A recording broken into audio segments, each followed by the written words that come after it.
Okay, so I've run some quick experiments and I have some results. I wanted to get away from the glass breaking that we had in the earlier experiment, so I tried a different way of enclosing the glass. I used a clay pot. I used a ceramic mug and I put it in the clay pot, and then I covered it because I wanted to keep the heat away from the rest of the microwave.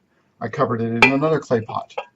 Now, to be fair, this method did work sort of, but we had some issues. And so let me show you those issues. Here is the results I got for 4 minutes and 60% power at 5 grams of carrot and 5 grams of salt.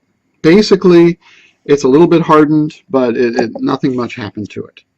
I chose 60% power because the microwave I have is a cheap one. It's only 900 watts, and so I was trying for about 500 watts to the powder, and so I was figuring 60% power was about the right amount. So then I went 4 minutes at full power, and that's what I got. It did start to carbonize in the middle, but we still had a problem. This was 5 grams of carrot, 5 grams of salt.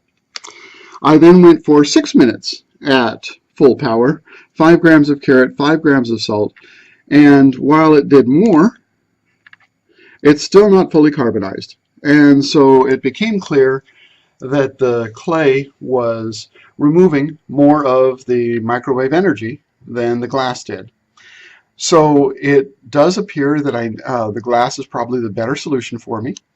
Your mileage may vary, but for me the glass is a better solution. But what I need to do now is to dial that in. So I tried 4 minutes, full power, 5 grams of carrot and 5 grams of salt, and I got this, mostly carbonized, almost completely, but not quite.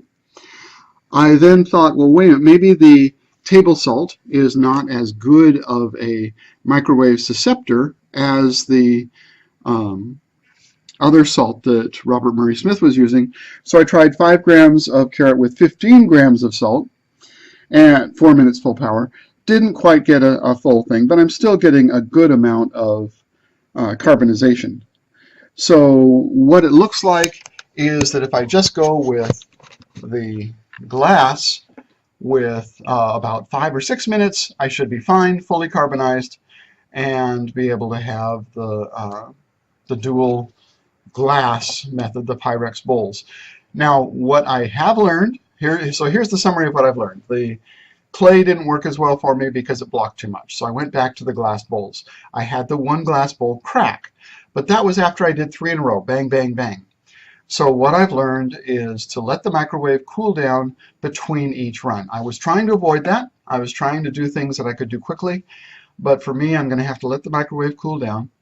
Now, I will be running more experiments probably later in the summer, but I want to move on. I want to move on to other parts of the experiments. I will be trying other experiments. For me, 2 layers of Pyrex glass with 2 of the inexpensive ceramic tiles below and 1 above. It is very hot, and so it needs a double layer of those ceramic tiles. They were only like 50 cents at Lowe's, so it was fine.